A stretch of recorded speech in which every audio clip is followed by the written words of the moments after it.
On ouvre ce journal en allant au Burkina Faso à l'occasion de l'an 1 de la révolution dite progressiste et populaire. À cette occasion, le très rare capitaine Traoré a accordé un entretien à des journalistes triés sur le volet.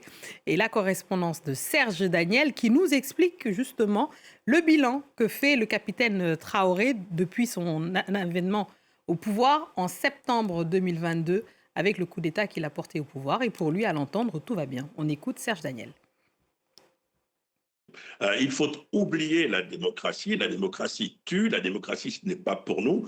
Voilà des propos, par exemple, tenus par le capitaine Ibrahim Traoré devant les journalistes. Alors, béret rouge vissé sur la tête, il a également parlé de la situation sécuritaire dans son pays. Pour lui, tout va bien. Il dit, par exemple, que des localités sont passées dans l'escarcelle du gouvernement, que les militaires de l'armée régulière ont repris le contrôle de certaines localités. Il a cité, par exemple, Pétoli, c'est dans le nord du pays, ce qui n'est pas du tout, cette version des faits n'est pas du tout partagée par des observateurs quand même sur place et des ONG qui estiment que les djihadistes gagnent plutôt du terrain du terrain sur place.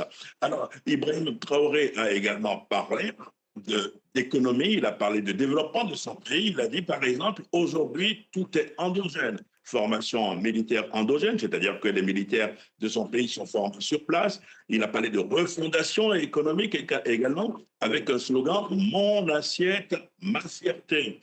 Et il faut dire que son gouvernement affirme avoir mobilisé au cours des 3 dernières années près de 500 milliards de francs CFA pour développer le pays.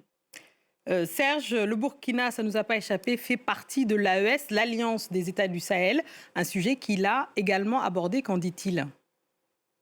Ah oui, tout à fait. Il dit par exemple que l'intégration doit aller de l'avant au sein de l'AES, qui est formé de 3 pays, comme le savait le Mali, le Burkina et le Niger.